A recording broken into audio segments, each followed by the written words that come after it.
Happening, the FBI announcing indictments against 20 people, including 14 current and former Mississippi and Tennessee police officers in a drug-related bribery probe. The administration planning a new mission to target drug cartels in Mexico. This is all according to 4 current and former U.S. officials familiar with that effort. April 9th, 2025, 03:14 a.m. ICE drones caught a glowing convoy rolling into Pier 90. 3 container trucks, unmarked, engines hot. The target, Los Ingenieros, a shadow army moving poison through America's back door. Inside those steel boxes, 3.6 tons of fentanyl precursors, weaponized cocaine bricks, and black market crystal meth. 1 shipment, enough to poison every major city west of the Mississippi. Crates stuffed with scoped DMRS, Russian GP-25 grenade launchers, and 2 anti-tank missiles hidden in foam-sealed coolers. Fentanyl is the deadliest drug threat our country has ever faced. The Justice Department will not rest until every single cartel leader, member, and associate responsible for poisoning our communities. On the floor of one trailer lay stacks of cash and gold, $11 million, heavy and dirty. By the waterline, agents watched men loading crates fast, whispering code words. Blue Tide, Phase 2. Nearby, a hidden van ran a live feed from laptops, fake manifests flashing, maps rerouting containers in real time. At the head of it all stood a man called El Toro, a cartel broker who vanished after Mexico's northern raids. For nearly a decade, El Toro choked U.S. cities with narcotics and ghost guns, bribing dock workers, hacking customs, silencing witnesses. Just last month, they tried to ambush a DEA convoy on I-5. Now, this was payback. For weeks, Operation Northern Veil had tracked every truck, every call. When the last shipment hit the harbor, command went silent. They had found it, the biggest narcotics hub on the West Coast, and this time, no one would escape. Can America crush a cartel fortress in the heart of its own harbor without mercy? 10:05 a.m. Across the cold steel of Pier 90, undercover agents had their eyes locked on 3 trucks parked near a cargo stack. Their engines were still hot. Inside, a bomb without fire, over 2 tons of meth, fentanyl, and cocaine packed tight behind fake produce manifests. They make drugs. They refine drugs. They make cocaine. They have cocaine factories. They have no fight against drugs. Nearby, on a rusted crew boat, a drone prototype sat prepped for launch. Not military, dispersal fitted, small and lethal over a city block. One ICE agent whispered into his mic, "This is it." At that exact moment, another signal flared at the Tacoma rail yard. A second team froze. One of the trucks flagged in the case had just slipped through, headed north on I-5. That truck alone carried $6.2 million in raw cash. Bundles wrapped in plastic, some of it blood-stained, some of it stamped with the words Los Ingenieros, a logistics wing of the Sinaloa cartel. In a dark van by Elliott Bay, another unit made a terrifying discovery. Laptops, encrypted routers, live routing screens showing container movements in real time. The heart of the operation, the control room for a ghost network stretching from Panama to Singapore. On one of the hard drives, chat logs, code words, orders. Phase 2, activate Anchorage, move to cold routes. They were planning something bigger, something still coming. At 2:17 a.m. Eastern, a secure line opened inside the NSA's West Coast Fusion Center. The language was clear: asymmetric hostile force posture against U.S. law enforcement and port infrastructure. But even they didn't know what would be waiting inside the port. Not just weapons, not just drugs. Something far worse was buried under Dock 12. Operation Northern Veil was live. The plan: hit fast, hit hard, break the network before it vanished back into the ocean. FBI hostage rescue team, DEA FAST units, ICE strike teams, all moving in silence. Across 3 counties, 61 suspects were taken before dawn. Among them, 4 men flagged as U.S. military trained. 2 carried encrypted burner phones. 1 had a gold bar hidden in his engine block. Another had a customs ID that didn't belong to him. Inside the port offices, agents found an envelope. 1 word on the front: active. Inside, a list, 23 names, all port employees. Some had been working there for over a decade, but what they found next changed everything. A second encrypted laptop, Password protected. Cracked on site. It showed funds routing to an account labeled Singapore 17. One click deeper, and there it was. Shipment records, buyer lists, offshore cash, and internal logs confirming what many had feared. This wasn't a local ring. It was a full-scale smuggling architecture built across 20 ports in the Pacific. And Seattle was just one spoke in the wheel. This operation wasn't about drugs anymore. It was about national security. The question now wasn't how big is the network. It was how far has it already spread. And who's next? 2:16 a.m. local time. Seattle held its breath. Rain tapped like gunfire on the steel rooftops. Inside every unmarked SUV and command van, agents sat frozen, waiting for one word: execute. Then one by one they moved. ICE drones cut across the harbor sky like silent predators. DEA assault teams spread along the dock fences. FBI snipers went dark on nearby rooftops. The harbor looked calm, but underneath that stillness, a storm was coming. 3 from 3 directions: Pier 90, the rail yard, and the industrial lot in Sodo. Strike teams locked in, not to explode, but to shut the whole system down. No gunshots, just precision takedowns. They carried breachers, jammers, and flash kits. Within 2 minutes, cell towers in the area began to drop. Wi-Fi crashed, camera feeds froze, radios went dead mid-sentence. The city's most high-tech smuggling ring just got caged, and they didn't even know it. Then the real muscle hit. Armored Bearcat trucks rolled in from the east. Helicopters dropped floodlights across the pier. Agents moved in tight stacks, fast, clean, silent.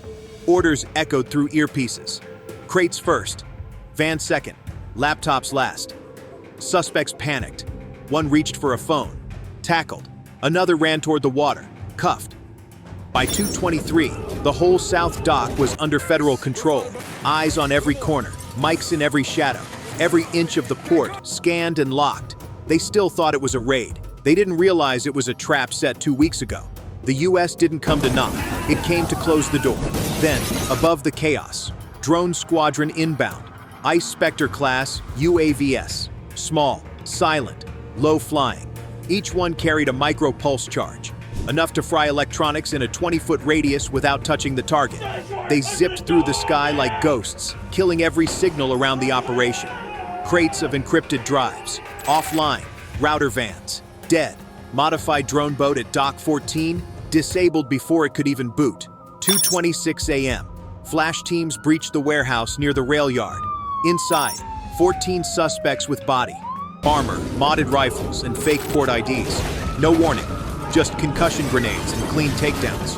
One of them yelled, "Blue tide! Blue tide!" Too late. That phase was over. Another team climbed into the stacked containers. What they found shocked even the agents. Cages, reinforced, fresh food packs, chains. Someone was getting ready to move people, not just product. 2:30 a.m. Agents scaled the back of the admin building. Crowbars bit the frames. Inside, chaos. Screens flashing maps. One laptop showed container tags headed to Alaska, Japan, and Hawaii. It was a full-on cartel routing hub. One hard drive alone stored 2,300 names, buyers, mules, corrupt officials, even a sitting city councilman. Another screen tracked a school bus in Juarez tagged as "Next Load," drugs, people, weapons, codenamed routes, and the switchboard for it all was running from a fake janitor's closet wired to a portable satellite. Doors slammed, papers scattered, gas hissed through the vents. Targets dropped, one by one, without a single shot fired. Within 5 minutes, it was over. Dock 12, the nerve center, seized. Admin building, sealed. Every truck, searched. Every suspect, on the ground. For the first time, Seattle's port, hijacked in the shadows, was quiet again. But inside, agents knew it wasn't over. The files still needed to be cracked. The network still had more heads. And somewhere in the city, 4 fugitives were already running. 5:21 a.m. The harbor was silent, but inside Pier 90, chaos ripped through steel and smoke. The cartel's eyes were gone, comms dead, cameras black. Now 6 federal strike teams began their final assault. 5 hit from the lower docks. 1 held overwatch from a crane tower. Every second hit like a hammer. Team Alpha crawled through an air duct that dropped straight into the control hub. Behind the blast door waited 20 armed guards, most wearing stolen Coast Guard uniforms. The agents didn't speak. 2 flashbangs through the vent, breach charge, full entry. 45 seconds later, the command floor was littered with bodies. Every monitor seized, every gun cold. Team Bravo swept the weapons cache under Warehouse C. The air burned with diesel and cordite. Inside, racks of M4 carbines, SKS rifles, 2 portable missile tubes, and 1 homemade thermobaric charge the size of a generator. The floor glowed red from motion sensor tripwires. Fiber scopes found 6 hidden detonators wired to propane drums. They clipped every line in silence, then neutralized 11 mercenaries guarding the stockpile. 0 federal losses, 3 hostiles critically wounded, 1 carrying forged NATO clearance. Below them, Team Charlie hit the container pit. What they found froze everyone. Inside Box 3, a teenage boy held a photograph. His sister, now missing for 6 months. He kept whispering her name over and over. In Box 4, an elderly woman had a feeding tube taped to her jaw. She hadn't spoken in days. 92 captives, men, women, teenagers from 9 countries, half of them sedated, tagged for transport. When the first lock snapped open, 2 guards used civilians as shields. Night vision cut through the dark. Shapes, flashes, quick strikes. 6 knives, not bullets. 32 seconds later, every guard was down. Not one hostage was harmed. Team Delta breached the cyber lab buried under Dock 11. 6 glowing servers, walls dripping condensation, screens streaming routes to Manila, Busan, and Anchorage. 5 hackers inside, eyes red from meth, fingers still typing when the gas canisters dropped. No gunfire. All detained. 8 terabytes of routing data secured. The digital heart of Los Ingenieros, gone. At the far end of the yard, Team Echo chased the architect himself, Luis El Toro Barrera, ex-Panamanian naval officer turned cartel engineer. He ran through a drainage tunnel lined with chemical drums worth $23 million on the street. His keycard jammed. He reached for a Glock 19. Too late. 1 flash, 1 shout, and he hit the concrete face first, cuffed and silent. From first breach to final capture, 9 minutes and 18 seconds. In that time, a $240 million smuggling empire collapsed. 92 hostages freed, 37 weapons caches seized, 6 servers cloned, 21 suspects arrested alive. By sunrise, the harbor that once fed half the West Coast's narcotics trade was under federal control. The storm over Seattle had ended, but the shadow it left would echo for years. 3:05 a.m., 92 hostages, 7. Some limped, some collapsed. A few wept when they saw the sky again. One man, a trucker from Kansas, had been locked underground for 117 days. Another, a missing 19-year-old student from Oregon, just kept whispering, "I thought I was dead." Near the triage line, a young girl clutched a blood-stained hoodie. Her brother hadn't made it. Paramedics from DHS Task Force Sierra and the Coast Guard cutter Mellon flooded in, turning the cold pavement into a field hospital. Bright LED floodlights lit the dock like daylight. Pop-up tents were raised. Plastic sheets became surgery tables. 4 lines hung from forklifts.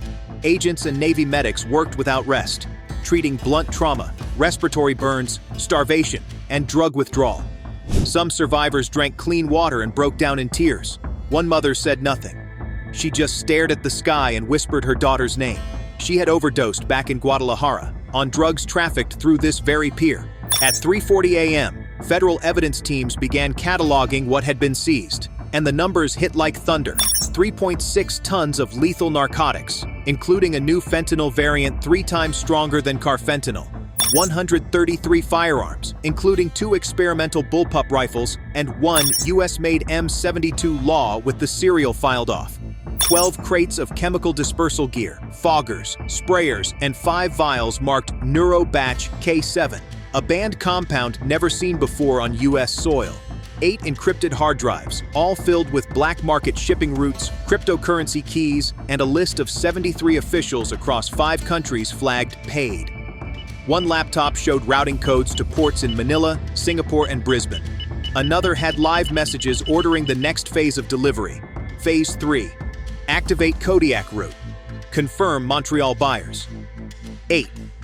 Near the edge of the pier sat something even darker. A crew boat rigged with a chemical drone, the kind designed for delivery but modified for dispersal. If launched, it could have spread lethal powder across 3 square blocks. Seattle had come inches from mass murder. Every barrel, every box, every hard drive, a piece of the puzzle, each item soaked in greed and blood. At 4:13 a.m., under cover of blackout, a matte black MH-60 Jayhawk landed hard on the dock. No lights, just wind, boots, and silence. Team Echo walked out of the shadows with their prisoner, Luis El Toro Barrera, ex-Panamanian naval officer, cartel logistics king. He shuffled barefoot, hooded, wrists zip-tied. The man who built a $240 million empire had been brought down in less than 10 minutes. He didn't say a word as the helicopter lifted into the night. By dawn, the sky over Seattle turned gray. Rain washed over the wreckage, and newsrooms around the world received one line from the DOJ. The United States will not tolerate cartel states inside its ports. No coast is too remote, no trafficker too safe. But behind the press release, the real price was still being paid. 2 ICE agents were fighting for their lives at Virginia Mason Medical. One had been stabbed in the chaos. Another took shrapnel while shielding civilians. And yet, 9, not one hostage had died. Not one civilian was lost. By sunrise, Pier 90 was under full military lockdown. For the first time in years, the cartel had no eyes on the bay, no operatives on the payroll, no exit route left. The shadow that ruled the port was gone. What remained was one truth, etched in blood, rain, and steel. America's justice doesn't knock. It crashes through. Will this strike cripple the drug empire, or just spark the next war? Hit like, share this story, and comment if you believe the line must never be crossed again. It was proof that when the United States acts, it acts with speed, strategy, and steel. Across the concrete of Pier 90, the stars and stripes now flew where cartel drones once launched and blood money once moved in silence. Every shattered window, every bullet hole in the dock walls was a mark of what American resolve can do when darkness dares to rise. In just 9 minutes and 18 seconds, a $240 million empire built on chemicals, corruption, and silence was wiped off the map. 92 hostages walked free, and not a single civilian was lost. It was a victory earned by the sacrifice and grit of the men and women who moved without glory. ICE teams, DEA operatives, HRT assault leaders, and the intelligence units who traced one fingerprint through 5 countries to find the heart of the beast.